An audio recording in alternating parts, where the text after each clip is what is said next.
오늘 말씀을 통해 우리가 날마다 새 힘을 공급받는 저희들 되게 달라고 우리 합심하여서 함께 기도하겠습니다.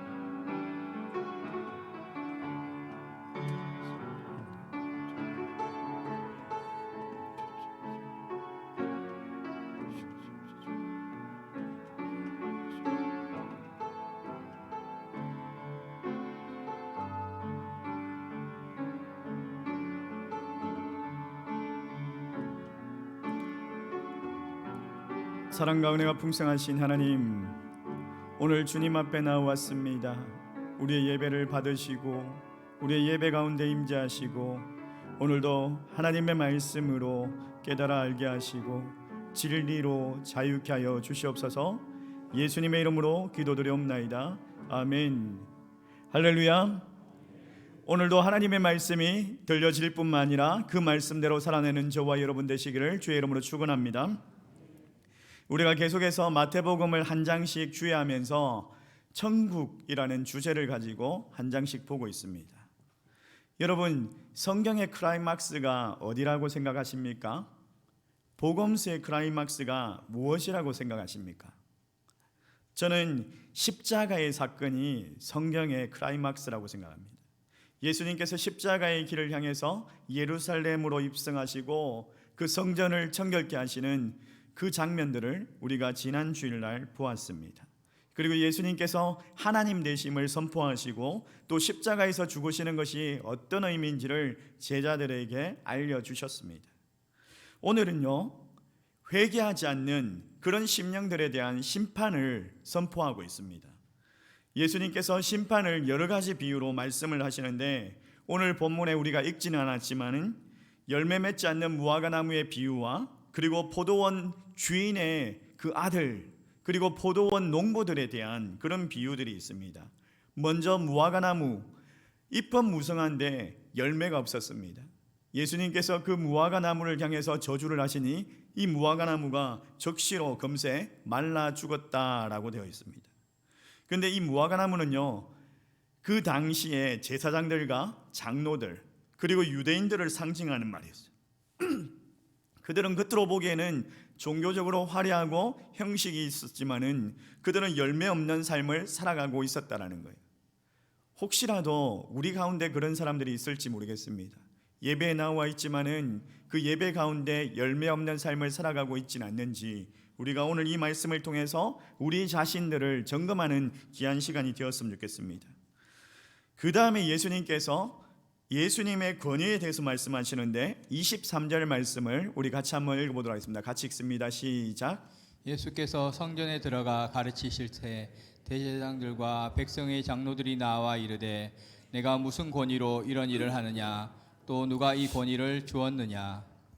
예수님께서 성전에 앉으셔서 가르치고 있었다라고 말합니다. 가르치고 있을 때 제사장들과 장로들이 와서 네가 무슨 권위로 가르치고 있느냐라고 말을 합니다. 그때 당시에 제사장들과 장로들이 허락하는 사람만 성경을 가르칠 수 있었던 거예요. 근데 아무도 허락하지 않았는데 네가 무슨 근한으로 그 가르침을 하고 있느냐라는 이런 말을 하고 있는 거죠. 그러자 예수님께서 나도 질문이 하나 있는데 너희가 만약 이 질문에 답을 한다면 내가 무슨 근한으로 이런 일을 하고 있는지를 알게 하겠다라고 말을 하십니다. 그러면서 질문을 하시는데 어떤 질문을 하시느냐? 25절 말씀입니다. 같이 한번 읽어볼까요? 같이 읽습니다. 시작. 요한의 세례가 어디로부터 왔느냐? 하늘로부터냐? 사람으로부터냐? 그들이 서로 의논하여 이르되 만일 하늘로부터라 하면 어찌하여 그를 믿지 않느냐 할 것이요. 예수님께서 이렇게 질문하시죠. 세례 요한의 권위가 어디에서 왔느냐? 하나님께서 주신 것이냐? 사람이 준 것이냐? 이렇게 질문합니다. 굉장히 곤란한 질문이었던 것 같아요. 그래서 그들이 어떻게 의논해야 될지, 어떻게 답을 해야 될지 의논을 합니다. 만약에 세례 요한이 하나님께서 주셨다라고 이야기하면 너희들은 왜 하나님이 주신 그 권한을, 그 권위를 믿지 않느냐라고 말할 것이고, 만약에 사람이 주었다라고 말하면 그때 당시에 사람들은 세례 요한이 큰 선지자 하나님께서 보내셨다라고 믿고 있었는데, 사람이 주었다라고 말하면 그 사람들이 요동을 해서 폭동이 일어날 것 같았습니다. 그래서 이 정치적인 발언을 할 수가 없어서 그들이 묵비권을 행사하죠. 우리는 알지 못한다라고 그렇게 대답을 합니다. 그러니 예수님께서 나도 말하지 않겠다라고 말씀하십니다. 왜냐하면 세례 요한의 사역을 인정하지 않으면, 세례 요한의 사역을 이해하지 못하면 예수님의 사역을 이해할 수 없기 때문이죠. 세례 요한이 이 땅에 왜 왔습니까? 예수님의 길을 예비하기 위해서, 회개하라 천국이 가까이 왔다라고 말씀하시면서 내 뒤에 오시는 분은 내가 감당할 수 없는, 신들매도 받들 수 없는 그런 분이라고 예수님을 전거하셨습니다. 세상에 오른 빛과 같고 어린 양이다라고 말씀하셨습니다. 세례 요한이 말하는 것을 이해하지 못하면 너희들이 그 예수 그리스도의 그 사역을 이해할 수 없다라는 거예요. 그 말씀을 하시면서 설명하지 않겠다라고 말씀하십니다. 그리고 나서 예수님께서 종교 지도자인 제사장과 장로들에게 비유를 말씀하십니다. 어떤 비유를 말씀하시면서 너희가 어떻게 생각하느냐라고 물으십니다. 그 비유가 뭐냐면 포도원의 주인이 두 아들이 있었습니다. 큰 아들에게 야, 포도원에 가서 일을 해라 라고 말씀하니까 이 큰 아들이 예 아버지 알겠습니다 하고 대답만 하고 포도원에 가지 않는 거예요. 행동하지 않는 거예요. 그래서 아버지가 둘째 아들에게 찾아가서 야, 포도원에 가서 일 좀 해라 라고 이야기하니까 둘째 아들은 싫습니다, 가지 않겠습니다 라고 말했는데 나중에 후회하고 그가 포도원에 가서 일을 했다라는 거예요. 이 비유를 말씀하시면서 너희들은 어떻게 생각하느냐라고 말씀하십니다. 그런데 우리는 이 비유를 들을 때에 많은 사람들이 이렇게 이야기합니다. 행동이 참 중요해, 말보다 행동이 참 중요해 라고 생각을 합니다. 기도를 하겠다고 다짐을 하고 하루가 멀다 하고 그 다짐이 깨어지고 기도하지 못하는 내 모습을 보면서 나는 큰아들 같아 라고 생각하기도 하고, 또 때로는요 사람들이 부탁을 하는데 싫어, 하기 싫어 라고 말하면서 결국에는 그 부탁을 들어주는 내 모습을 보면서 작은 아들 같다라고 그렇게 말을 한다면, 그렇게 생각을 했다면 오늘 예수님께서 하시는 그 의도, 무슨 말씀을 하시는지를 이해하지 못하고 있는 거예요. 이왕이면 말보다 행동이 중요해 라고 생각한다면, 그걸 도덕적인 생각으로 한다면 예수님께서 이 비유에 말씀하는 것들을 이해하지 못하는 거예요. 오늘 예수님께서 하시는 이 말씀은요 대단히 충격적인 말씀입니다. 어떤 충격적인 말씀이냐면 31절 말씀이에요. 같이 한번 읽어볼까요? 같이 읽습니다. 시작. 그들 중에 누가 아버지의 뜻대로 하였느냐 이르되 둘째 아들이니이다. 예수께서 그들에게 이르시되 내가 진실로 너희에게 이르노니 세리들과 창녀들이 너희보다 먼저 하나님의 나라에 들어가리라. 예수님께서 이렇게 질문하시죠. 장로들과 제사장들에게 누가 아버지의 뜻대로 행하였느냐라고 물습니다. 그러니까 장로들과 제사장들이 당연히 둘째 아들입니다. 둘째 아들이 어떻게 했습니까? 아니 싫어요, 가기 싫어요 라고 말을 했지만 나중에 뉘우치고 포도원에 가서 일을 했다라는 거예요. 그래서 그는 말보다 행동을 했기 때문에 그 둘째 아들이 아버지의 뜻대로 했습니다 라고 대답을 했습니다. 근데 그 본문과 생뚱맞게 예수님께서 뭐라고 대답하십니까? 그래, 세리와 장녀들이 너희보다 먼저 하나님의 나라에 들어갈 것이다, 이렇게 이야기를 하시는 거예요. 무슨 말이에요? 세리와 장녀가 둘째 아들과 같다라는 거예요. 이거 엄청난 충격적인 말 아닙니까? 장로들과 그 집사들이, 아니 그 장로들과 그 제사장들이 첫째 아들이라는 거예요. 너희들은 말만 하고 행동하지 않는 사람들이다 라고 말하는 거예요. 여러분 생각해 보세요. 그때 당시에 그 세리와 장녀들은요 죄인 중에 죄인입니다. 유대인들이 갈시하고 정말 죄 많은 사람들이다 라고 말하는 사람들이에요. 그리고 그 제사장들과 그 장로들은 의심할 여지가 없이 최우선적으로 당연히 하나님 나라에 가야 되는 그런 사람들이었어요. 오히려 세리와 장녀보다 그 제사장들이 더 의롭고 더 도덕적이고 더 하나님을 경외하는 사람을 이라고 말할 수 있어요. 근데 예수님께서 너희보다 장녀와 세리가 하나님 나라에 먼저 갈 것이다. 이건 충격을 넘어서 모욕적인 이야기예요. 모욕적인 이야기. 한번 생각해 보십시오, 여러분. 이걸 이런 말로 이야기할 수가 있어요. 여러분, 저를 어떻게 생각하십니까? 저 정도면 괜찮은 목사 아닙니까? 저는 경건한 가정의 목사의 자녀로 태어났습니다. 저희 집에서는 어디에서나 성경책을 찾아볼 수 있었고 항상 성경 읽는 소리를 들을 수가 있었어요. 교회 사택에 살면서 매일 기도하는 아버지와 어머니의 모습을 보면서 자랐습니다. 그런 경건한 가정의 분위기에서 늘 자랑스럽게 내 욕심보다는 하나님의 영광을 먼저 생각하는 사람이었어요. 그래서 신학을 공부했고 필리핀에 단기 선교사로 갔고 또 좋은 목사가 되어서 늘 성경을 가까이 하고 하나님 앞에서 기도하기를 힘썼습니다. 신학교를 졸업하고 목사 안수를 받고 교인들을 돌보는데 제 몸을 아끼지 않았습니다. 교회 사역을 어떤 일들보다 먼저 생각하고 성실하게 감당하고 교회 부흥과 유익을 위해서 때로는 참고 희생하고 헌신했습니다. 그렇게 올바르게 살려고 남들 앞에 욕먹지 않는 그런 사람을 살아가려고 그렇게 애를 썼는데, 그렇게 애를 쓰면서 살아가는 목사인 나에게 예수님께서 너는 큰아들이야, 너는 말만 하고 너는 보도원에 가서 일하지 않는 큰아들이야, 그렇게 이야기한다면 얼마나 충격적인 이야기겠어요. 제사장들과 장로들이 그런 이야기를 듣고 있는 거예요. 자기들 나름대로 정말 열심히 살았어요. 기도한다고 하고 기도하지 않는 사람들이 아니에요. 정말 기도하는 사람들이에요. 11조 한다고 하고 11조 떼먹는 사람들이 아니에요. 정말 철저하게 11조를 하는 사람들이에요. 예배도 정말 성실하게 하나님을 경외하는 삶을 살아가는 그런 사람들인데, 그런 사람들에게 너희들이 세리와 장녀보다 못하다. 세리와 장녀들은요, 어떤 이유에 있어든지 그들은 죄를 짓고 살아가는 사람들이었어요. 기도하지 않겠어 하고 기도하는 사람이 아니에요. 예배드리지 않겠어 하고 예배드리는 그런 삶을 살아가는 사람들이 아니었어요.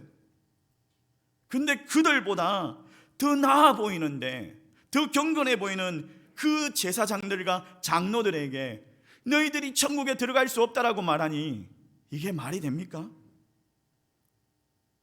예수님께서 뭘 이야기하고 있는 거예요?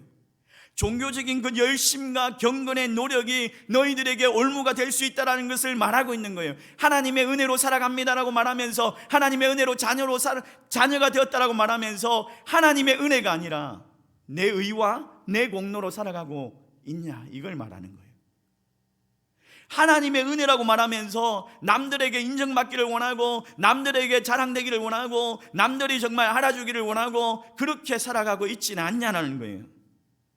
그렇다면 너는 큰아들이라는 거예요. 네가 이 예배에 나온 것이 하나님을 보기 위해서 나왔느냐, 사람에게 보이기 위해서 나왔느냐, 이걸 묻고 있는 거예요. 오늘 본문은 행동의 필요성에 대한 강조가 아니라는 거예요. 예라고 대답하고 행동하지 않는 것, 아니요라고 대답하고 행동하는 것, 이게 아니라 비유의 핵심은 좀 더 깊이 있게 찾아보면 그 비유의 핵심은, 본질적인 문제는 예수 그리스도라는 거예요.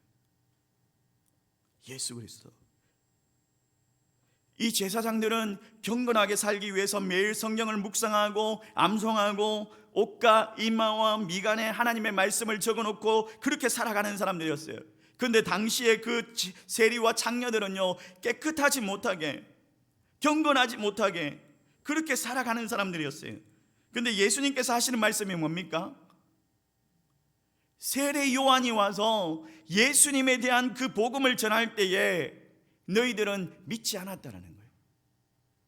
그러나 세리와 장녀는 예수님에 대한 그 복음을 말할 때에 그들은 받아들였고 그 예수님의 복음을 받아들였고 예수님을 믿었다라는 거예요. 본질적인 문제를 말하는 거예요. 예수 그리스도, 예수 그리스도. 행동 실천이 아니라 예수 그리스도를 말하고 있다는 거예요. 그들은 메시아를 기다린다고 하면서 메시아를 만났을 때에 메시아를 영접하지 않았지만 세리와 장녀들은 메시아에 상관없이 그냥 정말 먹고 사는 문제에 그렇게 얽매여서 살아가던 사람들이 메시아를 영접했다는 것을 말하고 있는 거예요. 오늘 비유의 핵심은요, 위선의 문제가 아니라 불신의 문제를 말하고 있습니다. 그런데 여러분 오해하지 마십시오. 잘하겠다고 말하고 행동하지 않는 것 괜찮다라고 말하는 게 아니에요. 제가 죄를 소홀하게 여겨도 된다라는 그런 말씀을 하는 게 아니에요. 말을 하고도 행동하지 않는 것 그거 괜찮습니다라고, 연약함 괜찮습니다라고 말하는 것이 아니라, 오늘 비유의 핵심은 예수 그리스도를 믿지 않는다면 천국을 빼앗긴 자가 된다는 것을 말하고 있는 거예요. 왜 믿지 않습니까? 왜 예수 그리스도를 믿지 않았을까요? 예수님이 필요 없기 때문에, 내 열심 이만하면 천국 갈 수 있다라고 생각했기 때문에, 저 더러운 세리와 장녀들보다 내가 깨끗하다고 생각하기 때문에, 그들은 예수님이 오셨지만 그 예수님을 받아들이지 않았고 믿지 않았어요. 그들은 열심히 했고 그들은 경건했기 때문에 그 예수님의 가르침과 그 예수님의 그 능력을 보았음에도 불구하고 하나님의 임재를 느낄 수가 없었습니다. 혹시 여러분의 열심으로 이 예배당에 나왔다면 오늘 하나님의 임재를 경험하지 못하실 거예요. 그러나 하나님의 은혜를 갈급하고 사모하신다면 하나님의 은혜를, 하나님의 임재를 경험하게 될 것입니다. 이 종교 지도자들은 충분히 거룩하다, 그래서 예수님이 필요 없어, 예수님이 필요 없어도 나는 하나님의 자녀야, 나는 천국에 갈 수 있어 라고 생각하고 있었다는 거예요. 나는 잘하고 있어, 그래서 천국 갈 수 있다라고. 그래서 그들은 주님께 가까이 나아갈 수가 없었던 거예요. 오늘 말씀의 핵심은 예라고 말하고 꼭 지키십시오가 아니라, 예수님을 아십니까? 여러분 예수님을 믿으셔야 합니다, 이 말을 하고 있는 거예요. 그래서 저는 감히 둘째 아들이라고 그렇게 고백하고 싶습니다. 제가 말보다 행동이 우선적인 사람이라서 그런 것이 아니에요. 제가 제 아내가 부탁을 하면 아내 싫어 라고 말하고 결국에는 제 아내의 부탁을 들어주는 그런 사람이라서 둘째 아들이라고 말하는 것이 아니에요. 제가 주님을 몰랐던 그런 삶을 살았지만 지금은 예수 그리스도를 알고, 그 예수 그리스도 나의 구주이십니다, 그 예수 그리스도 나의 전부이십니다라고 고백하는 삶을 살아가고 있기 때문에, 내가 목회를 하는 동안 내 말과 행동이 일치하지 못할 때 속상해하고 안타까워하는 이유가 예수님 때문이라는 거예요. 내가 목회를 하는 동안에 인간적인 욕심과 충동이 일어날 때에 그것이 주님 기뻐하시지 않는 그런 올무가 될 수 있다는 것도 예수님 때문이라는 거예요. 그래서 그 욕심을 내려놓으려고 하고 그 욕심을 부끄러워할 수 있는 것도 예수님 때문이라고 저는 고백할 수 있습니다. 제게 가장 중요한 것은 내가 얼마나 괜찮은 사람이냐가 아니라 예수님이 있냐 없냐, 예수님의 은혜, 예수님을 알기 때문에 저는 둘째 아들이라고 그렇게 고백하고 싶습니다. 여러분, 이게 본질이에요. 이게 복음의 본질입니다. 예수 없이 살 수 없습니다라고 말할 수 있는 인생, 그 사람이 바로 둘째 아들이라는 것을 예수님께서 말씀하고 있는 거예요. 그런데 여러분, 우리가 어떻습니까? 우리의 중심에 예수 그리스도를 모시고 살아가고 있습니까? 오늘날 우리가 예수님을 놓치고 살아가고 있지 않냐고요. 세상의 그 물질을 향해서, 부동산을 향해서 그렇게 살아가고 있지 않냐고요. 성공을 위해서 그렇게 살아가고 있지 않냐고요. 여러분, 예수님이 누구십니까? 여러분의 삶 가운데 예수님은 어디에 계십니까? 여러분과 그 예수님과의 그 관계가 어떻습니까? 여러분의 경건과 열심, 여러분 좋아 보이는 그 성품 때문에 나는 하나님의 자녀가 되었고 오늘도 교회 나오는 그 열심으로 예수님은 믿는다라고 생각하고 착각하고 있지 않냐고요. 온전하게 예수 그리스도를 바라보고 있냐고요. 온전하게 예수 그리스도, 예수 그리스도 나의 생명입니다, 예수 그리스도 그분이 나의 전부입니다라고 그렇게 고백할 수 있냐고요. 사랑하는 성도 여러분, 다시 한 번 더 내 삶을 점검할 수 있기를 원합니다. 오직 예수만이 나의 생명입니다, 나의 전부입니다. 나를 통해 예수님을 통해서 나는 하나님의 자녀가 되었습니다라고 그렇게 진실되게 고백할 수 있는 저와 여러분 되시기를 주의 이름으로 축원합니다. 우리가 살아가는 이유, 우리가 살아가는 목적, 이 모든 것이 예수님 때문입니다 라고 고백할 수 있는 오늘 예배 가운데 모인 우리 호평제일교회 모든 성도님들 될 수 있기를 주의 이름으로 축원합니다. 우리 말씀을 생각하면서 함께 찬양합시다. 내가 감은 눈 안에 이미 들어와 계신 예수님, 나보다 앞서 나를 찾아주시는 주.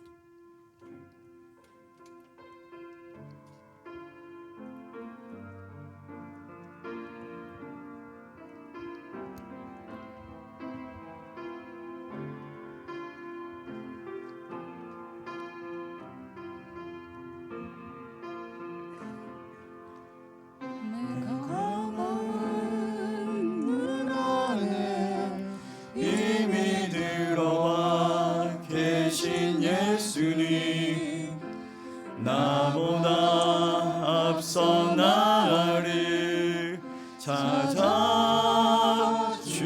찾아주시네. 내 뻗은 두 손 위로 참이하심을 내어주시니 언제나 먼저 나를 위로하시네. 내 노래 가운데 함께 즐거워하시니 늘